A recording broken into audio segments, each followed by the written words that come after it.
नमस्कार विद्यार्थी मित्रांनो, सुभाष अकॅडमीच्या यूट्यूब चॅनलवर तुमचे स्वागत. MPSC प्रिलिम्सचे फॉर्म्स सुरू झालेले आहेत. तुम्ही नक्की फॉर्म भरलाच असेल. 20 तारखेपर्यंत त्याची डेडलाईन आहे आणि 31 मेला टेंटेटिव्हली आपल्याला जी डेट दिलेली आहे आयोगाने, ती 31 मेला MPSC प्रिलिम्स 2026 होणार आहे.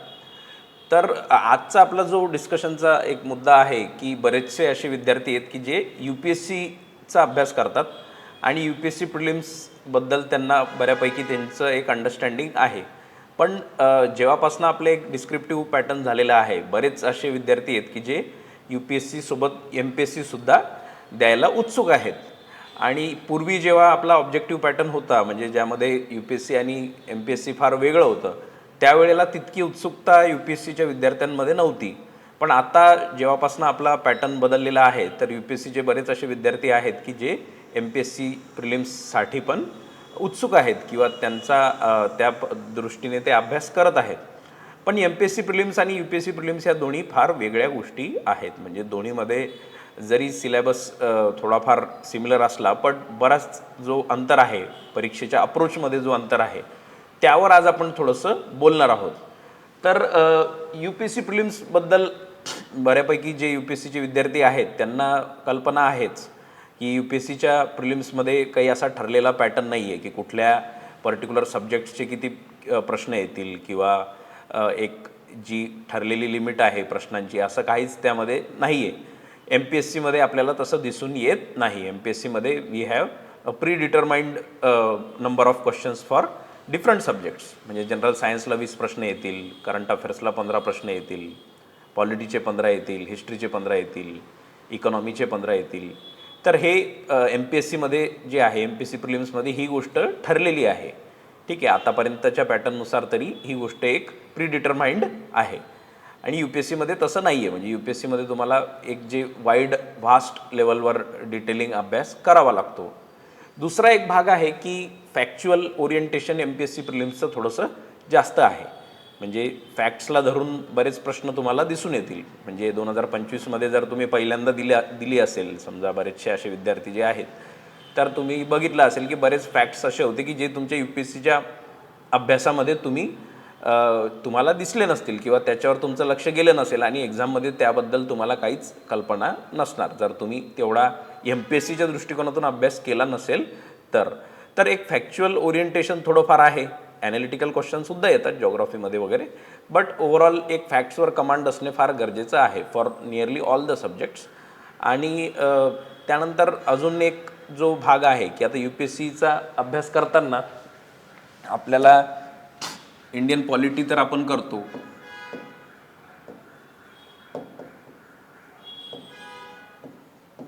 ठीक आहे.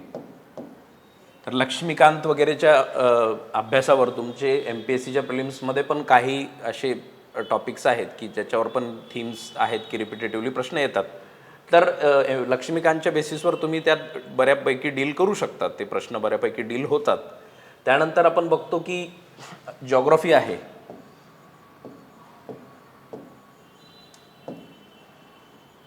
आता इथे तुमचं जे 11th NCERT आहे फिजिकलचं आणि GC लिऑंग वगैरे तुम्ही एक रेफरन्स बुक म्हणून वाचत असाल, तर त्याच्यातून बऱ्यापैकी प्रश्न जॉग्राफीचे जे इंडियन जॉग्राफीचे आहे, स्पेसिफिकली सांगतोय इंडियन जॉग्राफीचे, ते डील होतात. पण 5 ते 6 प्रश्न हे महाराष्ट्राच्या जॉग्राफीशी रिलेटेड असतात.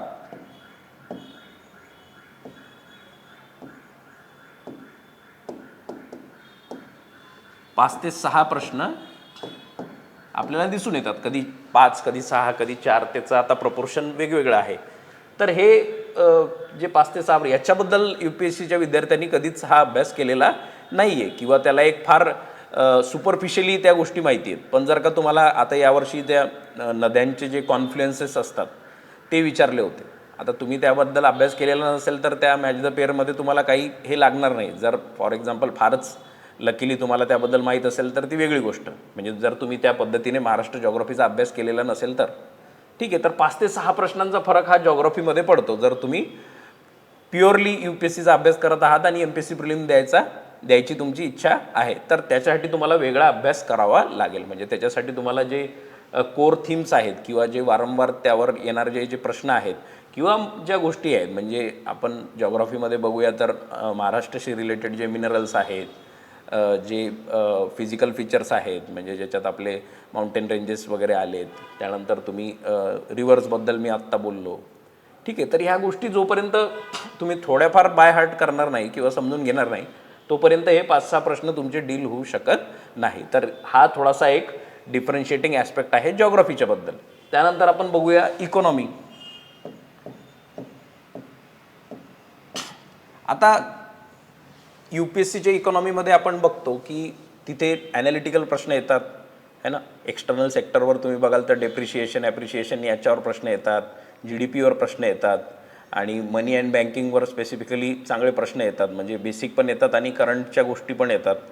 पण इकडे जो इंडियन इकॉनॉमीचा भाग आहे, म्हणजे आपला जो MPSCचा इकॉनॉमीचा जो ॲस्पेक्ट आहे, हा फार वेगळा आहे. म्हणजे याच्यात फार जेनरिक सेन्समध्ये तुम्ही आलात तर काहीच प्रश्न तुमच्याकडनं डील होतील, बट बाकी मेजॉरिटी ऑफ द प्रश्न तुम्हाला फॅक्च्युअल स्वरूपाचे दिसतील.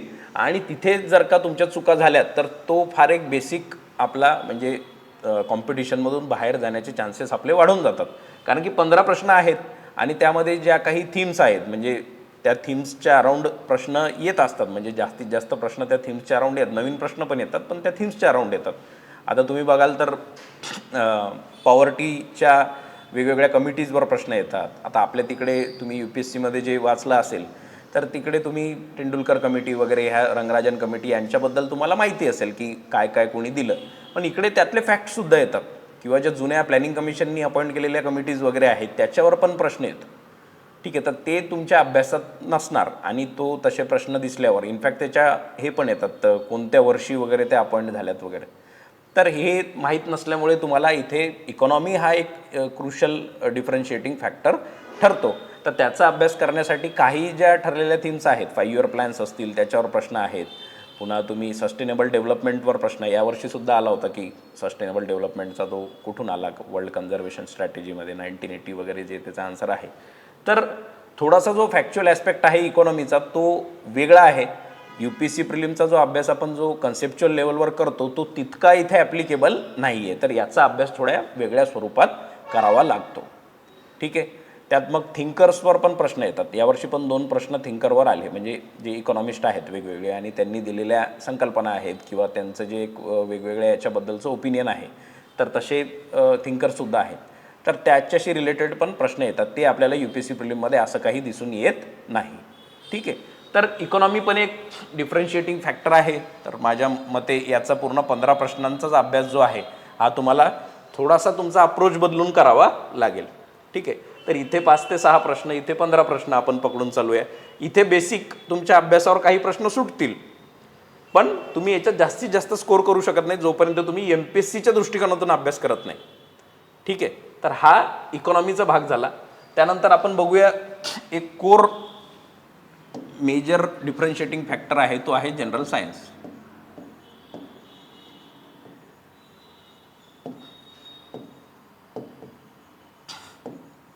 आणि याचे डायरेक्ट 20 प्रश्न आहेत. आता जनरल सायन्सचा जो भाग आहे हा बायोलॉजी, फिजिक्स, केमिस्ट्रीला धरून आहे. 10वी-12वीपर्यंतचे जे बेसिक कॉन्सेप्ट्स आहेत किंवा त्यामध्ये पण थोडे ॲडव्हान्स प्रश्न पण आपल्याला दिसतात आणि फॅक्ट्स पण आहेत, कॉन्सेप्ट्स पण आहेत. म्हणजे जनरल सायन्स एक पूर्ण पॅकेजच आहे आणि त्यामध्ये आपण बघतो की UPSCमध्ये आपण सायन्स अँड टेक्नॉलॉजी जास्त बघतो आणि थोडंसं करंट अफेअर्सला धरून त्यावर प्रश्न येतात UPSC प्रिलिम्समध्ये जनरल सायन्सचे, म्हणजे सायन्स अँड टेक्नॉलॉजीचे. इकडे जे जनरल सायन्स आहे हे वेगळं आहे. याच्यामध्ये फिजिक्स, केमिस्ट्री आणि बायोलॉजी याची बेसिक म्हणजे बॉटनी आणि झुलॉजीवर वेगवेगळे प्रश्न तुम्ही बघाल तर जे DNA RNA म्हणजे आपलं बेसिकपासून तर एकदम तुम्ही ॲनिमलचे जे क्लासिफिकेशन आहे त्यातले प्रश्न तुम्ही बघाल की एक्सक्रिटरी सिस्टम जे आहे त्याचे प्रश्न किंवा ब्लडशी रिलेटेड वेगवेगळ्या थीम्सवर प्रश्न आलेले आहेत. म्हणजे मागच्या 10 वर्षातले जनरल सायन्सचे बरेच, मी त्याच्यावर करेल एखाद व्हिडिओ जो ओव्हरऑल जनरल सायन्सचा अप्रोच कसा असायला पाहिजे. तर जनरल सायन्स एक 20 प्रश्नांचा जो आहे आणि तुम्ही जर 10वी-12वीपर्यंत सायन्स तुमचं असेल आणि थोडंफार तुम्ही टचमध्ये असाल किंवा काही बेसिक तुम्हाला आठवलं तर तुम्ही थोडेफार प्रश्न त्यामध्ये डील करू शकता. पण अभ्यास जर नसेल तर हा सगळ्यात मोठा फॅक्टर ठरून येतो की जिथे तुम्ही जो एक क्राऊड आहे ज्यांचा या टॉपिक्सवर किंवा या सब्जेक्ट्सवर एक कंट्रोल आहे त्यांच्यासोबत तुमचं एक कंपॅरिझन होऊ शकणार नाही. म्हणजे कॉम्पिटिशनमध्ये तुम्ही मागे पडाल जर तुमचा जनरल सायन्सवर तुमचा एक कंट्रोल नसेल. म्हणजे कंट्रोल म्हणण्यापेक्षा आपल्याला 20च्या 20 बरोबर आणण्याची अपेक्षा नाही आहे, पण तुम्हाला जास्तीत जास्त स्कोअर करावा लागेल आणि त्यामध्ये बायो, फिजिक्स, केमिस्ट्री तिन्हीमध्ये तुमचं एक हे असलं पाहिजे, थोडंफार तुमची लेवल वाढली पाहिजे. म्हणजे ॲटलिस्ट आता न्यूमरिकल्स पण येतात, यावर्षी पण 2 न्यूमरिकल आले होते 25मध्ये, त्याच्या आधी पण आलेले आहेत, कधी कधी 5-5 पण आलेले आहेत. तर त्या गोष्टीची तयारी करण्यासाठी जनरल सायन्सचा थोडासा तुम्हाला वेळ द्यावा लागेल. And it is completely different from the science and technology which we study in UPSC prelims. ठीक आहे. त्यानंतर तुम्ही बघा जनरल सायन्सचा हा भाग झाला. करंट अफेअर्स,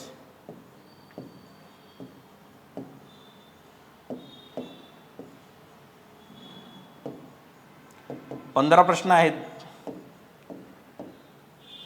आता तिकडे जे तुम्ही करंट अफेअर्स वाचता ते समजा एन्व्हायरमेंट, सायन्स किंवा वेगवेगळ्या टॉपिक्सला धरून तुम्ही वाचता, डिफेन्सशी रिलेटेड असेल, इंटरनॅशनल रिलेशनशी रिलेटेड असेल, UPSC प्रिलिम्सचं जे आहे ते तुम्ही तिकडे त्या पद्धतीने वाचता. आणि इकडे काय आहे ना की जे करंट अफेअरचे 15 प्रश्न आहेत हे त्या पद्धतीचे नाही आहेत, हे थोडे फॅक्च्युअली ड्रिव्हन आहेत.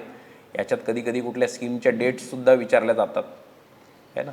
आणि अवॉर्ड्स असतील, कुठले व्यक्ती जे आहेत महाराष्ट्राच्या धरून किंवा इंडियाच्या लेवल आपल्या नॅशनल लेवलवर अशी कुठल्या व्यक्तींचे जे निधन झालेले आहेत त्यांच्याशी रिलेटेड काही जे फॅक्ट्स आहेत किंवा नवीन अपॉइंटमेंट झालेले, यावेळेस CGI गवई त्यांच्यावर प्रश्न आलेला होता.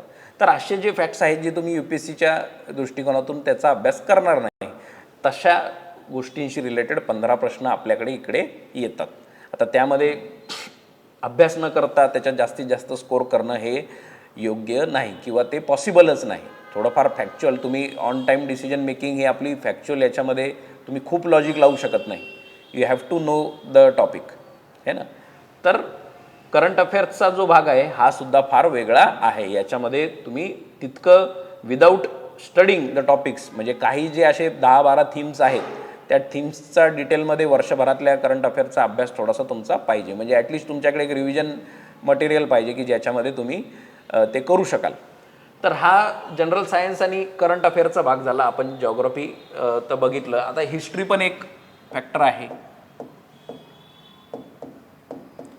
ते हिस्ट्रीमध्ये आपण बघतो की 10 प्रश्न समजा तुमच्या एन्शंट मेडिवलचे येतात जे तुम्ही UPSCसाठी सुद्धा वाचतात आणि थोडे ते 10मध्ये पण चांगले फॅक्ट्स असतात.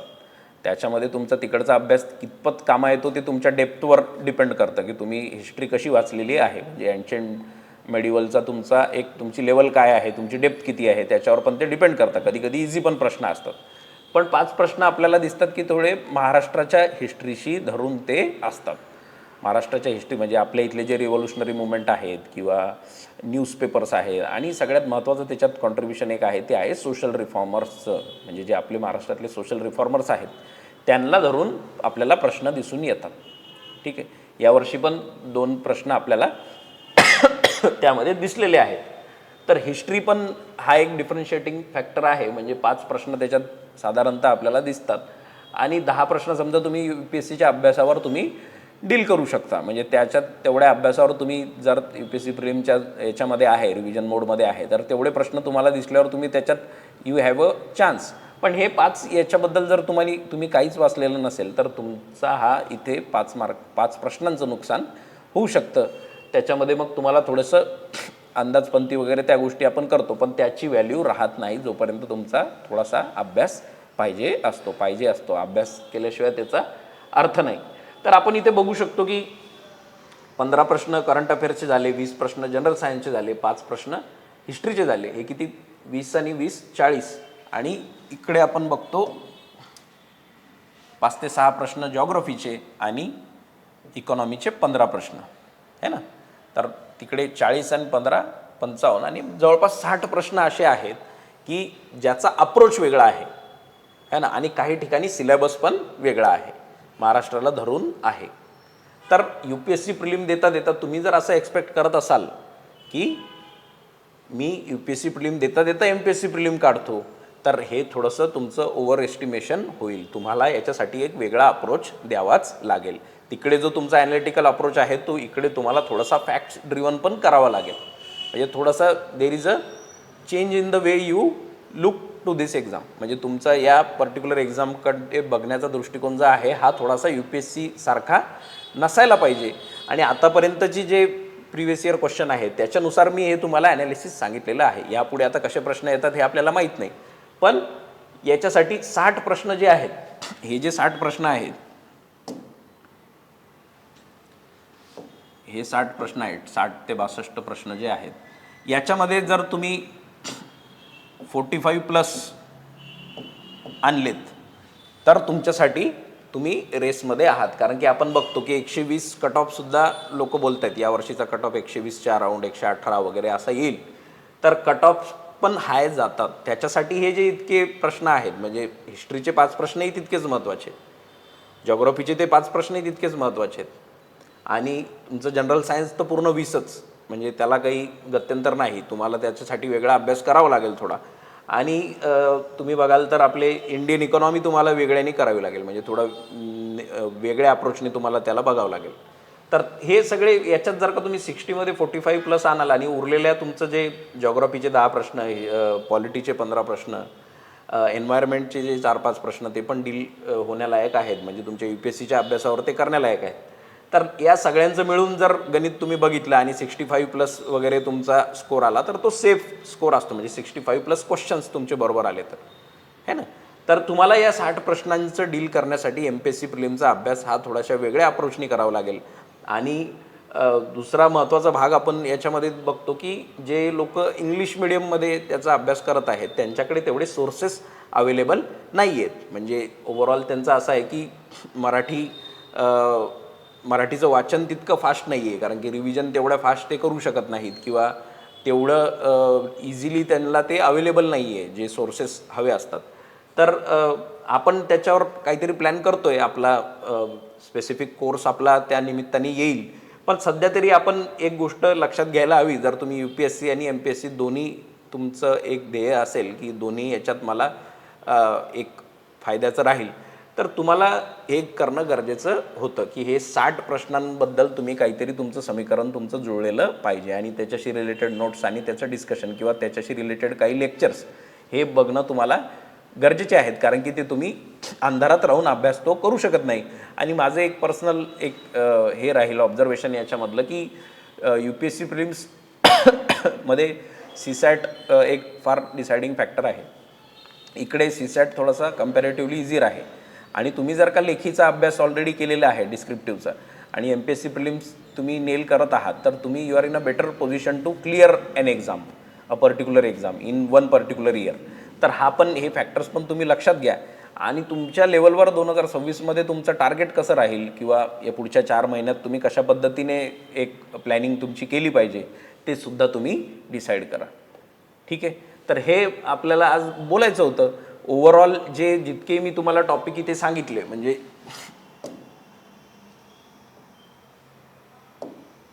जॉग्रफी महाराष्ट्र असेल, किंवा इकॉनॉमी जे असेल MPSCच्या दृष्टिकोनातलं, जनरल सायन्स असेल आणि करंट अफेअर्स असेल आणि हिस्ट्री असेल, याच्याशी रिलेटेड आपल्या चॅनलवर कोर्सेस हे सुरू राहतील. त्याच्यावर आपण लवकरच काहीतरी काम करणार आहोत. ठीक आहे. Okay, thank you.